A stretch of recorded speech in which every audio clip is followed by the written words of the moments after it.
Hey guys, welcome back to the channel. बात करेंगे levels of teaching की, जिसके अंदर हम टीचिंग के 3 लेवल्स को डिस्कस करेंगे। मेमोरी लेवल ऑफ टीचिंग, जिसको शॉर्ट में एमएलटी बोलते हैं, अंडरस्टैंडिंग लेवल ऑफ टीचिंग जिसे यूएलटी बोलते हैं शॉर्ट में, और रिफ्लेक्टिव लेवल ऑफ टीचिंग। तीनों को वन बाय वन डील करेंगे इस एक ही वीडियो में। आपके तीनों के से रिलेटेड जो कंसेप्ट हैं वो क्लियर हो जाएंगे। साइड बाय साइड जो प्रीवियस ईयर में क्वेश्चंस आए हैं इस टॉपिक से उसको भी डील करेंगे, जो कि आपके नेट में क्वेश्चन पूछे गए हैं।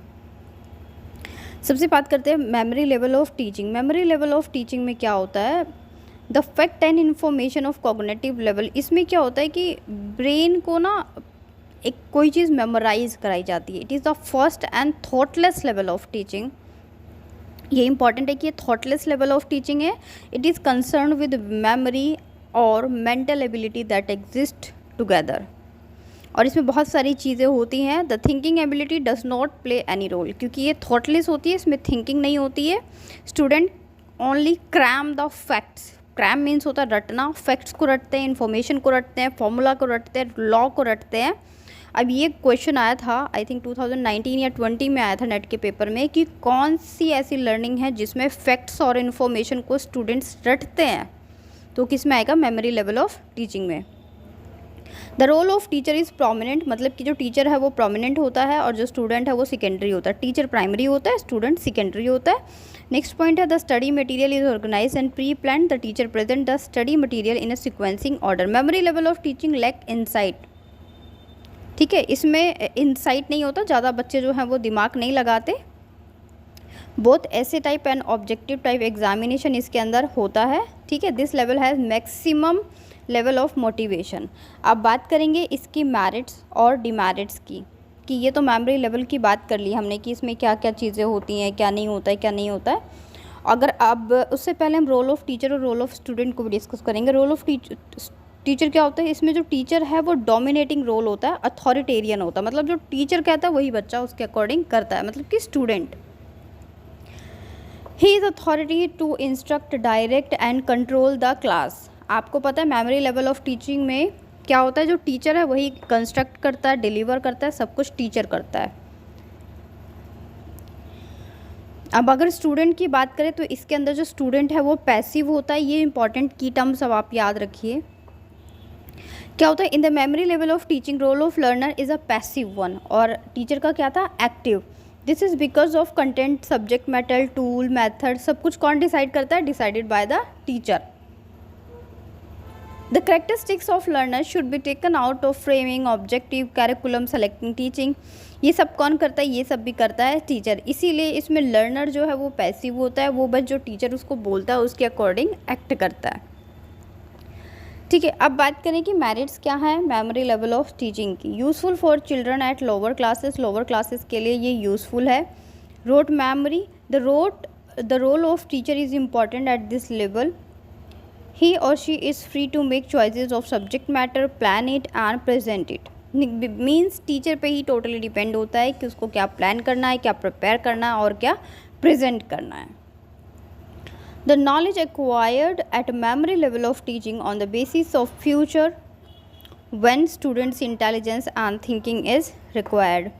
इसमें क्या होता है? जो नॉलेज होती है जो मेमोरी लेवल की फ्यूचर के बेसिस पे होती है, और जब स्टूडेंट को इसकी ज़रूरत होती है तो वो उसको यूज़ कर लेता है। Memory level of teaching act as the first step of understanding reflective level of teaching. क्योंकि रिफ्लेक्टिव लेवल ऑफ टीचिंग में कोई बच्चा एक्ट तभी करेगा जब उसके माइंड में चीज़ें रहेंगी। तो लास्ट तक आपको क्लियर हो जाएगा कि रिफ्लेक्टिव लेवल ऑफ टीचिंग क्या होता है। अभी तो सिर्फ इसका नाम आया है। Now I'm going to discuss with demerits of memory level of teaching, कि इसकी कौन कौन सी demerits होती है। तो जब demerits की बात करते हैं, so this does not contribute to the develop of student capability। बच्चों की कैपेबिलिटी को memory level of learning जो है वो डेवलप नहीं करता। क्यों? क्योंकि ये बेसिकली फोकस करता है क्रैमिंग पे, रटने पे, कि कितना ज़्यादा रट आ जाए। The pupils are kept in strict discipline and cramming is instead on his teaching। पढ़ाने से ज़्यादा उनको रटने पे फोकस किया जाता है, ये इसका डिमेरिट है। Intelligence does not carry any importance in this type of teaching and lack of motivation. इसमें किसी भी चीज़ को इम्पोर्टेंस नहीं दी जाती। इंटेलिजेंस उतना जो वैल्यू नहीं रखता है जितनी कि क्रैमिंग रखता है। जैसे कि छोटे बच्चों को आपने देखा होगा, वो एग्जैक्ट टू एग्जैक्ट आंसर एक एक शब्द को रट लेते हैं, तो वहाँ पे अंडरस्टैंडिंग को नहीं देखा जाता, वो बस किसने कितना रटा है उस चीज़ पे फोकस किया जाता है। ये इसकी डिमेरिट है। अब अगर टाइप ऑफ मेमोरी की बात करें तो टाइप ऑफ मेमोरी को डिस्कस कर लेते हैं।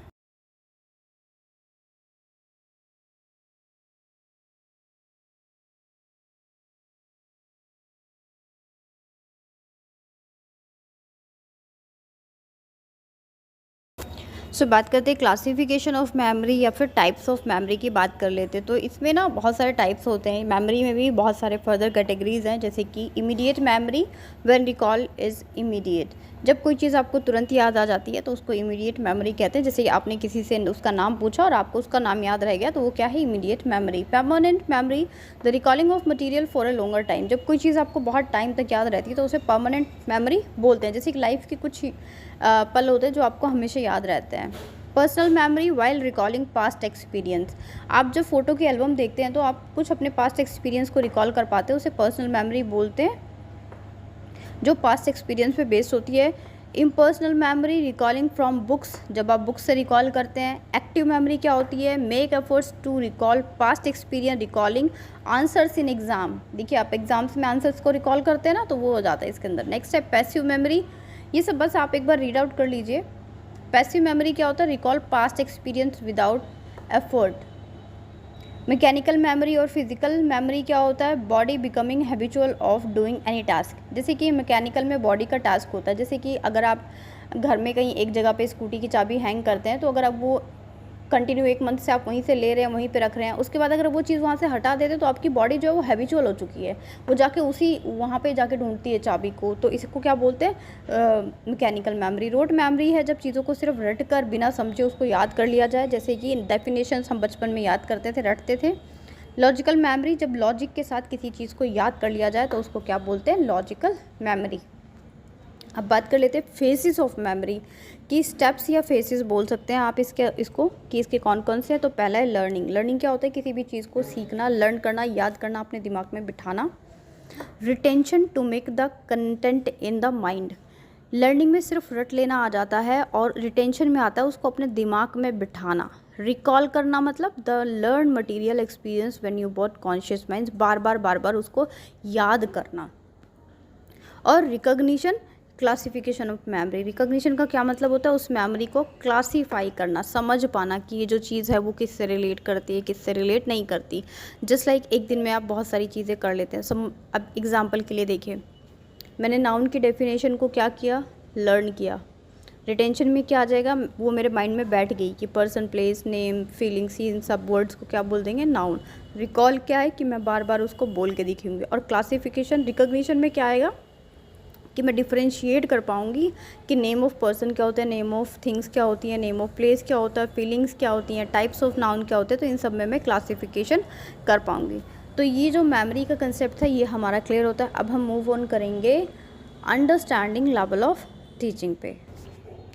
Now will going to discuss understanding level of teaching. Understanding level of teaching क्या होता है और इसके अंदर क्या क्या चीज़ें आती हैं। The teaching at the understanding level is higher quality than the rote memory और मेमोरी लेवल ऑफ टीचिंग। क्योंकि मेमोरी लेवल ऑफ टीचिंग में क्या हो रहा था कि सिर्फ चीज़ें रटी जा रही थी, लेकिन अंडरस्टैंडिंग लेवल ऑफ टीचिंग में जो चीज़ें हैं उनको समझा जा रहा है। Understanding level of teaching explain people about the relationship between principles and facts.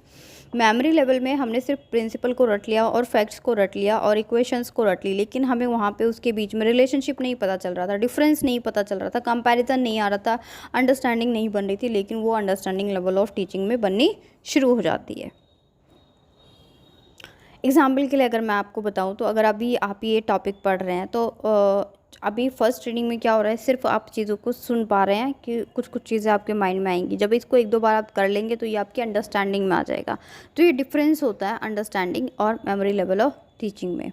For example आप किसी चीज़ की डेफिनेशन रट लेते हैं, जैसे कि नाउन की डेफिनेशन आपने रट ली, और अंडरस्टैंडिंग आपकी कब आएगी, जब आप नाउन के डिफरेंट पार्ट्स के बारे में बता पाएंगे, उनके एग्जाम्पल्स दे पाएंगे, कंपेरिजन कर पाएंगे कि नाउन एंड प्रोनाउन में क्या डिफरेंस होता है। ये मैं एक एग्जांपल दे रही हूँ, तो वो किस में आता है, अंडरस्टैंडिंग लेवल ऑफ टीचिंग के अंदर आता है।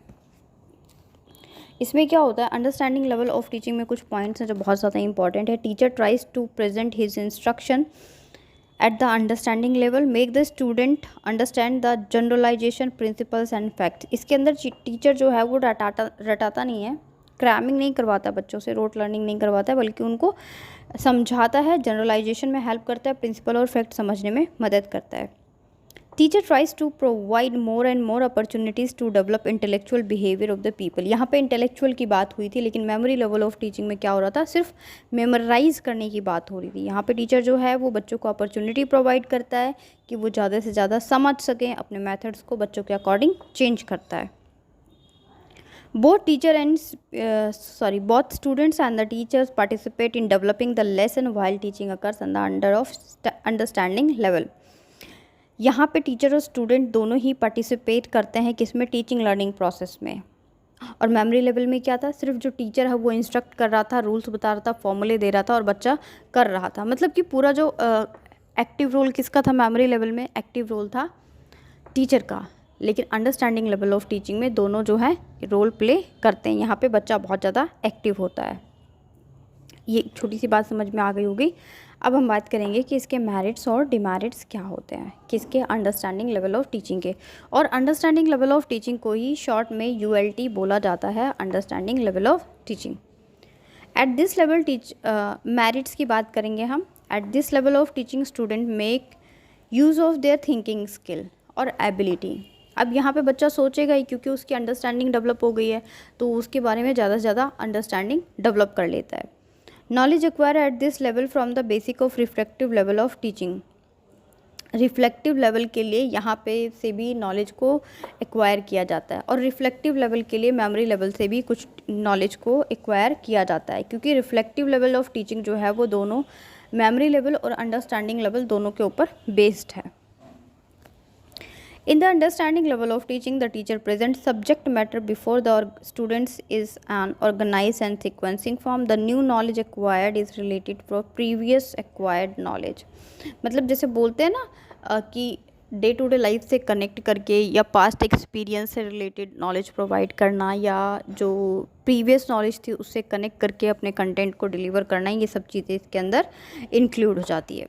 Here the student do not learn by rote. यहाँ पे जो बच्चे हैं, ये इसकी एक क्वालिटी है कि बच्चे रटते नहीं हैं। Here they learn by understanding the facts and information required use and purpose. यहाँ पे वो रटते नहीं हैं, बल्कि क्या करते हैं, चीज़ों को समझते हैं, फैक्ट्स को समझते हैं, इन्फॉर्मेशन को समझते हैं और उसका यूज़ समझते हैं लाइफ में। अब यहाँ पे आप एक कंपैरिजन भी कर पा रहे होंगे कि जैसे मेमोरी लेवल ऑफ टीचिंग में क्या था, चीज़ें रटी जा रही थी, इन्फॉर्मेशन रटी जा रही थी, डेफिनेशन रटे जा रहे थे, फैक्ट्स को रटा जा रहा था, क्लासिफिकेशन नहीं कराया जा रहा था, अंडरस्टैंडिंग नहीं हो रही थी। वहाँ पे सिर्फ जो रोट पावर है वो एनलार्ज की जा रही थी बच्चों को, रोटिंग पावर, क्रैमिंग पावर, जो रटने की प्रक्रिया है वो चल रही थी। एग्जाम्पल के लिए आप छोटे बच्चों को देखते होंगे, जब वो प्ले स्कूल्स में आते हैं तो उनको बहुत लंबी लंबी पोइट्रीज याद हो जाती है ना, पोइट्री लाइन्स याद हो जाती हैं। तो पोइट्री लाइन्स को क्या करते हैं, वो रट के याद करते हैं। They cram the poetry lines and learn it. अब जैसे कि वो ट्विंकल ट्विंकल याद कर लेता है, लेकिन उसको यही नहीं पता TWINKLE ट्विंकल होता है, राइट। वो उसको पढ़ना नहीं आता है, वो अभी अल्फ़ाबेट्स को रिकॉग्नाइज नहीं कर पा रहा है बच्चा, लेकिन फिर भी वो ट्विंकल ट्विंकल जो पोइट्री है वो कंप्लीट लर्न कर लेता है। हाउ?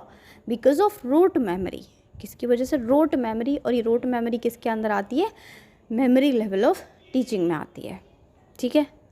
और अंडरस्टैंडिंग में क्या हो जाएगा, अब उसने जो ट्विंकल ट्विंकल बचपन में याद किया था, जब सेकंड थर्ड क्लास में बच्चा हो जाता है तो वो ट्विंकल की स्पेलिंग भी लिख लेता है, और ट्विंकल को अब वो लिख रहा है, अब वो बोल रहा है, उसे प्रोनाउंस कर सकता है और बहुत सारे नए नए वर्ड सीख जाता है। तो वहाँ पे उसकी थोड़ी थोड़ी अंडरस्टैंडिंग बनती है। तो ये डिफरेंस होता है कि एक जगह सिर्फ रट लेना और दूसरी जगह समझ के चीज़ों को याद रखना, तो वो अंडरस्टैंडिंग लेवल ऑफ टीचिंग में आता है। अब देखिए, ऐसे तो होता नहीं है कि हर चीज़ की मेरिट्स ही हों, तो इसकी भी कुछ डिमेरिट है ना। चलो डिमेरिट की बात कर लेते हैं। Teaching at this level subject centred. यहाँ पे सब्जेक्ट सेंटर्ड होती है। There is no interaction between the teacher and the student at this level.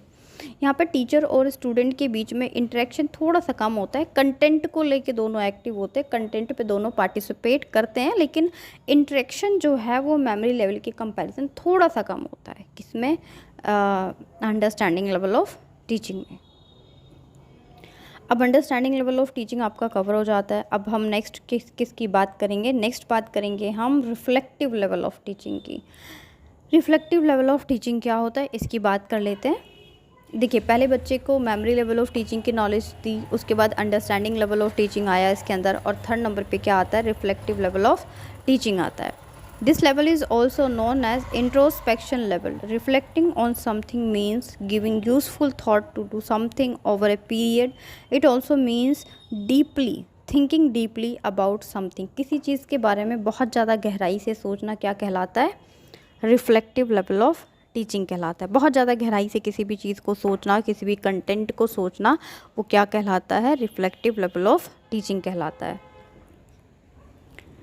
Reflective level of teaching considered higher level of teaching. It is highly thoughtful and useful. ये बहुत ज़्यादा thoughtful होती है और बहुत ज़्यादा यूज़फुल होती है, दोनों चीज़ें इसके अंदर आ जाती हैं। A student can attain their level after go through memory level and understanding level of teaching। बच्चा रिफ्लेक्टिव लेवल ऑफ टीचिंग में कब आता है? जब वो मेमोरी लेवल ऑफ टीचिंग और अंडरस्टैंडिंग लेवल ऑफ टीचिंग से पास ऑन हो जाता है।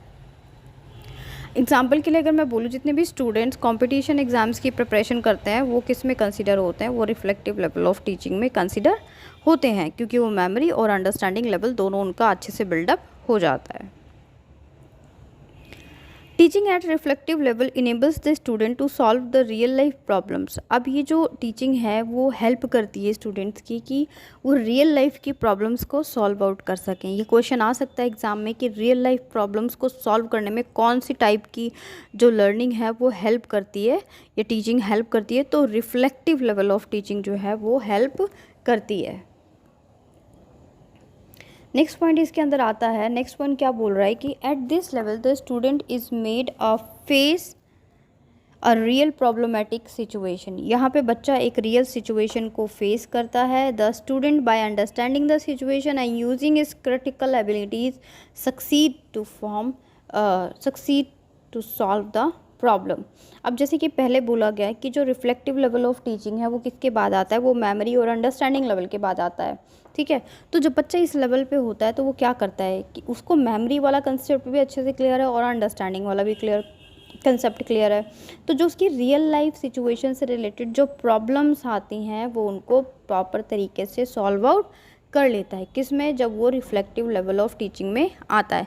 इनफैक्ट हम सब किस में आते हैं? रिफ्लेक्टिव लेवल ऑफ टीचिंग हम लोगों का काफ़ी स्ट्रॉन्ग हो जाता है, क्योंकि जितने भी स्टूडेंट्स इस वीडियो को देख रहे हैं ऑफकोर्स वो ग्रेजुएशन और पोस्ट ग्रेजुएशन के बाद ही इसको देख रहे हैं। एट दिस लेवल एम्फेसाइज किस पे किया जाता है? Identify the problem. अब ये एक एक पॉइंट इंपॉर्टेंट है। आइडेंटिफाई द प्रॉब्लम, डिफाइनिंग इस पे किया जाता है, सोल्यूशन पे किया जाता है। The students original thinking and creative ability को डेवलप किया जाता है इस लेवल पे। किस पे? Original thinking. ओरिजिनल थिंकिंग क्या होती है? ऐसी सोच, ऐसा कोई व्यू, ऐसा एक्सप्लेनेशन जो किसी और ने नहीं दिया, जो उसका सिर्फ अपना है, ठीक है। और क्रिएटिव एबिलिटी को डेवलप किया जाता है। क्रिएटिव एबिलिटी क्या होती है? To make something new. Creative ability क्या होती है? To make something new. तो इस चीज़ को भी यहाँ पे डेवलप किया जाता है। इसको ना प्रॉब्लम सेंटर्ड टीचिंग भी बोला जाता है, क्योंकि इसके अंदर क्या होता है कि प्रॉब्लम्स के थ्रू ही बच्चा सीखता है। The role of teacher is in this level of teaching is democratic. कैसा होता है? डेमोक्रेटिक होता है। कैसा होता है? याद रखना है आपको, डेमोक्रेटिक होता है।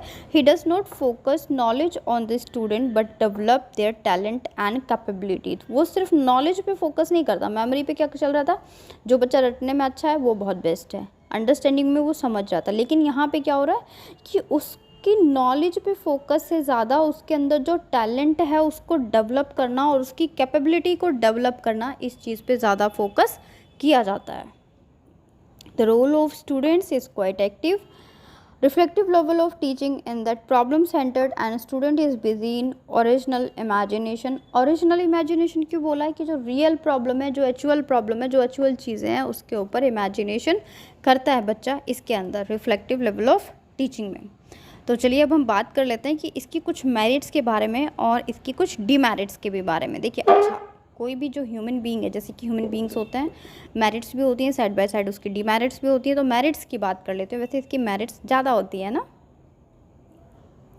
Merits of reflective level of teaching की बात करते हैं तो the teaching is level is not teacher centred और subject centre, it is learner centre. देखिए, मेमोरी लेवल टीचिंग सेंटर था, अंडरस्टैंडिंग लेवल किसके सेंटर था, सब्जेक्ट सेंटर्ड था, और रिफ्लेक्टिव लेवल जो है वो किसके सेंटर है, लर्नर सेंटर है, मतलब बच्चा सेंटर में रहेगा। और जो आपकी न्यू एजुकेशन पॉलिसी आई है 2020 वो भी क्या बोलती है कि जो बच्चा है वो सब कुछ है ना, इनडायरेक्टली वो यही बोलती है। तो अपने मेथड्स को, अपने आइडियाज़ को, पूरे कंटेंट को बच्चे के अकॉर्डिंग डालना है, बच्चे के अकॉर्डिंग मेथड सेलेक्ट करना है। तो ये सब NEP 2020 भी बोलती है, न्यू एजुकेशन पॉलिसी। तो इसी तरीके से क्वेश्चन बन सकता है कि कौन सी ऐसी टीचिंग है जो लर्नर सेंटर होती है, तो reflective level of teaching. Subject centred कौन सी होती है, understanding level of teaching. And teacher centred कौन सी होती है, memory level of teaching. Next point को डिस्कस करेंगे। नेक्स्ट पॉइंट क्या बोलता है, there is an interaction between the teacher and the taught at the reflective level of teaching. यहाँ पे एक इंटरेक्शन होता है टीचर और जो बोला जा रहा है, जो बच्चे पढ़ रहे हैं उनके बीच में भी। At this level teaching is appropriate for the higher classes. जैसे कि मैंने बोला कि जब रिफ्लेक्टिव लेवल ऑफ टीचिंग है ये किसके लिए अप्रोप्रिएट है, हायर क्लासेस के लिए अप्रोप्रिएट है। At this level teaching is highly thoughtful, useful और मेमोरी लेवल और अंडरस्टैंडिंग लेवल के कंपैरिजन ज़्यादा यूज़फुल और थॉटफुल है। अब तो इसकी अच्छी अच्छी बातें कर लिया ना, चलो अब थोड़ा सा डिमेरिट्स को भी डिस्कस कर लिया जाए कि इसकी डिमेरिट क्या है। कि हमने इतनी अच्छी अच्छी बातें की हैं तो क्या इसमें भी कोई डिमेरिट होती है, तो डेफिनेटली हर एक चीज़ में, हर एक इंसान में जैसे कुछ डिमेरिट्स होती हैं उसी तरीके से इस पॉइंट में भी कुछ डिमेरिट है।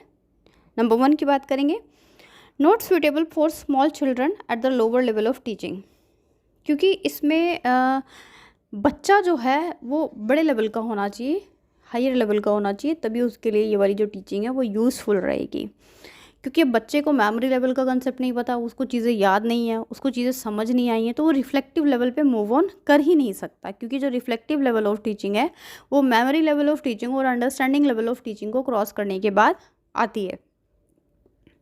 नेक्स्ट पॉइंट क्या बोलता है, at this level the study material is neither organise not pre planned, therefore students can not acquire systematic and organised knowledge of the study course. यहाँ पे जो मटेरियल है वो सिस्टमैटिक तरीके से ऑर्गेनाइज नहीं होता और प्री प्लान नहीं होता, इसीलिए यहाँ पे थोड़ा सा प्रॉब्लम होता है कि जो नॉलेज बच्चों को दी जाती है वो कभी कभी सिस्टमैटिक और ऑर्गेनाइज्ड फॉर्म में नहीं होती है। तो ये चीज़ें इसके अंदर इंक्लूड हो जाती हैं। और जबकि अंडरस्टैंडिंग लेवल ऑफ टीचिंग में क्या था, जो टीचिंग दी जा रही थी, जो कंसेप्ट पढ़ाए जा रहे थे वो सिस्टमैटिक और ऑर्गेनाइज्ड फॉर्म से दिए जा रहे थे। तो अगर आप इस वीडियो को 2 बार भी सुन लेंगे तो ये सारे कंसेप्ट्स आपके माइंड में आ जाएंगे। रिफ्लेक्टिव लेवल ऑफ टीचिंग को प्रॉब्लम सेंटर्ड टीचिंग भी कहा जाता है, क्योंकि इसके अंदर बच्चों को प्रॉब्लम दी जाती है और बच्चे उस प्रॉब्लम को खुद ही सॉल्व आउट करते हैं। सो इस पूरे कंप्लीट टॉपिक को हमने कवर कर लिया है। अब अगर क्वेश्चंस की बात करें तो क्वेश्चंस को भी डील कर लेते हैं। जैसे कि मैंने यहाँ पे मेमोरी लेवल ऑफ टीचिंग से रिलेटेड 2 क्वेश्चंस को कोट आउट किया है।